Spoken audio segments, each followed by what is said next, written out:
glutathione na papapagay lang siya, outside lang siya, but it's holistically beyond whitening, di ba? It's nice with fructose sugars. It has oral sunblock. I'm sure you've noticed that Sophia loves doing outdoor activities, going to the beach. So the oral sunblock really protects your skin from UV rays. And I don't break out anymore. That's what I noticed. Yung interview kanina, I would like to share it with you. Sabi ko nga, I am not gonna stand with the brand if I don't believe in it. So I'm here and I'm super excited for you guys to try it because I do believe in this product. I'm so happy you said that. And I'm so happy you're here also. So thank you so much, Sophia. Now, what would you say to people who think taking glutathione to lighten the color of your skin carries a stigma? That you're not proud of your natural color? For me, I don't judge them. If they want to have brighter skin and go for it, if that's gonna make you feel so confident. Like me, changing the color of my hair, or like, you know, iba-iba tayo ng gusto. And if it helps you, your soul, and your mind, ako, I'm all for that. Kasi mental health is very important. And I'm not gonna judge anyone. I know they've been going through a lot, and I'm not gonna take it against them. Yung talagang sukatan ng beauty nowadays, good mental health, being well-rounded, right? Because it shows. It shows na hindi kailangan na. And obviously, we have to be honest, no? The great majority naman po talaga of the people who are taking Hogo Super are taking it because they want to achieve that side effect nga. Now, if you're taking it for a long time, if you're taking a dose that is sufficient, your skin will really lighten, no? That the science behind that is clear. But again, we agree with Sophia, na parang, you know, to each their own. You know, if people can express themselves with tattoos and piercing, then why not with the color of their skin as well? Exactly. And you know, ngayon nga, mas we take pride in, you know, going out of the mold, right? So, that's good to know. Now, being a mom naman, baka umiyak na naman tayo, no? Let's prepare. Just kidding. Happy memories. You've talked about how being a mom has made you more selfless. Like, when you're shopping, you tend to think more about what Zoe wants or what Zoe needs versus what you want or what you need. So how else has being a mom changed your priorities? It changed my life, really, being a mom. Kasi I know my worth now. I know what I deserve. And yun yung question kanina, what's your purpose in life? Parang now I can navigate my path even clearer. So parang it's such a blessing in disguise. I know for some people, I got pregnant early and I never thought that I was gonna be ready for something big kasi responsibility ko yun forever. And I think it's the biggest gift na binigay ni God for me. And I'm always be grateful na naging nanay ako. I'm gonna cry again. Siguro tatawa sila, bakit siya ganyan? Pag-play po ng funny music para Kaya naman. Oo. That is so nice. Really, being a mom, you know, women in general are super, right? Super women, super moms, right? Kaya there's a term. Superheroes. Yes, they're really superheroes. And being a mom, it sort of gives you that tunnel vision that you already have that person in front of you. So it makes you want to take more care of yourself, diba? So be it being healthy nga, sabi ni Nika tsaka ni JC, beauty is being healthy, healthy is being beautiful, and it shows in this person seated here. So ito, para lang medyo ma-break yung maalaala mo kaya ang mood natin dito, being a mom, no? Let's do fast talk, superpower. So kayo na rin, sama na rin kayo para fun naman. Oo. So the first superpower is super metabolism. You can eat as much as you want without gaining weight. Ano yun? Churros. Churros. Tapos ang litid pa. Ang litid. Sarap na. O, JC, ikaw. Chips. Chips. Any kind of potato chip. Ako, hindi ako mahilig kumain.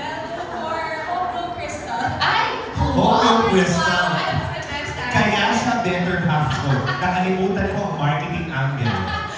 Bawal pala ang Potato chips. chips. Oo, next. Flight o super flight. You you can fly to one place anywhere in the world, where would you go? No limits to. Outer space ba to? Bahamas? Go! No judgment. No judgment. No judgment. Kasi I wanted to work for NASA. So I wanna... Kita mo, nakulaan ko yun. Tingnan niyo, see how multi-dimensional she is. Hindi lang pangpuputi. Pagkalawakan, celebrity pagkalawakan po si Sofia Andres. No, we're not making fun because that's amazing. Kasi like, when we have kids also, we want them to be able to dream big, di ba? And that's a great answer. Nika, Superfly. Japan. Japan. Wants to go to Japan. JC Japan. Ako, I want to go to Paris with her. Bibit-bitin ko siya. Gusto kong Marikina. Pagkalawakan talaga. Artistang pagkalawakan. Sofia Andres. Hindi kailangan ng visa sa... I think that is star for all dimensions. Okay ba yung Next is invisibility. You can go to any place or any event in the Philippines without being recognized. Where would you go? I guess this one is really for you. Yung mga festivals, like concert. That's nice. Parang hindi ko dumugin din doon. But I can do whatever I want and people won't judge you. Pero dudumugin ka na pala, may glow ka lang. Invisible glow. Next would be time travel. You can go back in time and have a 5-minute conversation with pregnant Sofia Andres. What would you tell her? You're going to be a great mom. Aww. Ako iiyak. Bakit ganun? Dapat mo tumingin sa akin, Sofia. Okay, really empowered answer. Now we move on to the next set of questions. By the way, all of the questions that I just said, these were pre-selected from the questions that you sent over the QR code. So thank you so much.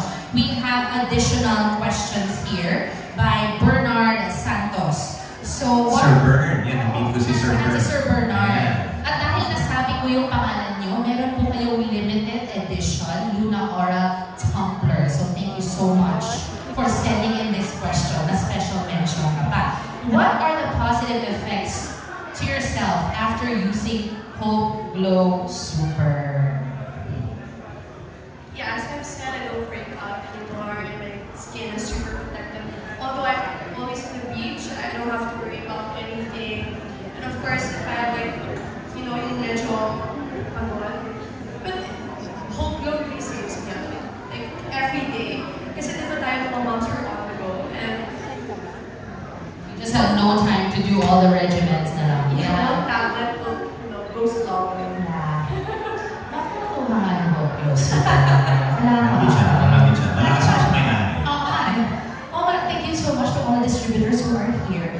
John Bueno this time. So, being a superwoman involves taking care of herself. So, aside from taking Hope Glow Super, what other self-care practices do you do? Aside from Hope Glow Super, given na yun eh. Diba? Just a moisturizer at night. Because I notice with my skin, the more I put a lot, the more it gets irritated. Less is more, yes. That's my skin. Oo nga, minsan tubig lang, tsaka perlan, pareka, ganun lang. So, Gusto ni Doc yan. Gusto ni Doc, that's a good answer. Yeah. Cleanser lang. Moisturize, that's it. Hope Glow, that's it.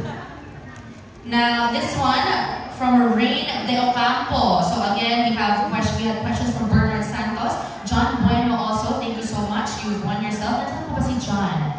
Yan! Happy ba na rin siya? From Kumagkaw.com. Yun! Ano pala yun? Pagpasa ko Kumagkaw.com. And then next we have Rain De Ocampo from Rain Check Blog. For the brand owners, this one's addressed to Nika and JC. How do you plan to position Hope Glow Super to make it stand out and be recognized by its target market? I think we're still, sino yung sabi kanina, no? Meron po kaming toddler. The business is a toddler. Meaning, you know, hindi na siya newborn, but still, we still have a long way to go. I think it's really more of the same that we've been doing. The kind of marketing that we've been doing kasi I believe is working to really define our target market, our target audience, and to really make sure na the beauty industry is huge. No? Marami pong ibang tao, iba-ibang hanap nila sa mga produkto. But I believe that if we stick true to our DNA, which is we try to really present the science behind our products, hindi hard selling, we just try to present the benefits as best as we can, then we will zero in on the people who like that kind of marketing, who respond to that kind of marketing. And for me, for us, happy na kami with them. So I think the position is there. We just have to just do more of the same, and we're so happy that we have Sophia on board also, somebody who shares the same values as us. Yeah. How about Nika? Aside from what Jesus said, na yung marketing, stick with how we market our products. I also want to focus on how good the products are. Kasi isa talaga yun eh. Hindi siya maglalast ng 3 years if the products are not good, if the formulation is not good. So that's one thing I'm very, very proud of, that we have a good partner manufacturer for our set of products, and you can really see the results. Thank you so much, and congratulations to all three of you who are Thank you for here. the question. Oo, ang ganda ng question na yun. Kasi I think everybody who's here, they are supporters and even distributors are here, di ba? Sino yung mga distributors? Mga proud distributors. Ayan po sila. Yung mga nag-live selling din. Di ba? Thank you so much for your effort and for supporting the product. Yan. Ano ba tawag sa kanila? Glowies? Hopepies. Hopepies. Kita, sabi ni Sophia, kita daw yung glow niyo mula dito sa harapan. Oo, we can see your glow from there. Pero feeling ko mas maganda pag nasa harapan dito. Kaya nga, Feeling ko please lang, come ha? forward. Feeling ko lang. Yeah. Diba? We'll make sure na nasa harapan. Yes, later on, no? So our next question, you wanna add on to something? No, wala ako. If you're shy, huwag daw kayo shy, sabi ni Sophia. Now this question is from Gerardine Trilliana of Malaya. Where is Gerardine? There! Thank you. You won yourself limited edition Lunora tumbler. How do you manage to beautifully juggle self-care, motherhood, your art, and your career? So what is a typical day like for you? Talaga importante is time management. Kasi, I don't know if you guys believe in this, but I'm a Virgo. I'm very perfectionist, very organized. So I make sure that I plan everything ahead of time. Type A? I'm very meticulous when it comes to that. Ayoko yung just doing whatever, you know, because alam ko, every time I pray to God and say, God, you know, I want to be like this in 5 years. I want to have this in 10 years. And looking back, it's like, God, thank you for all the blessings you've given me, because without it, I'm not going to be here and be a good mom, and be a good partner, and be a good sister. Does it make sense? Yes, it does. It does. It So, really does. like, I don't know, I'm very workaholic. I feel like I won't stop until I get what I want. So we're down to the last two questions. Actually, the first question dito sa the penultimate question natin, parang pareho lang naman, but this one is from Jonel Estiliore of cinemabravo.com. Are you here? Yes, thank you so much for those questions.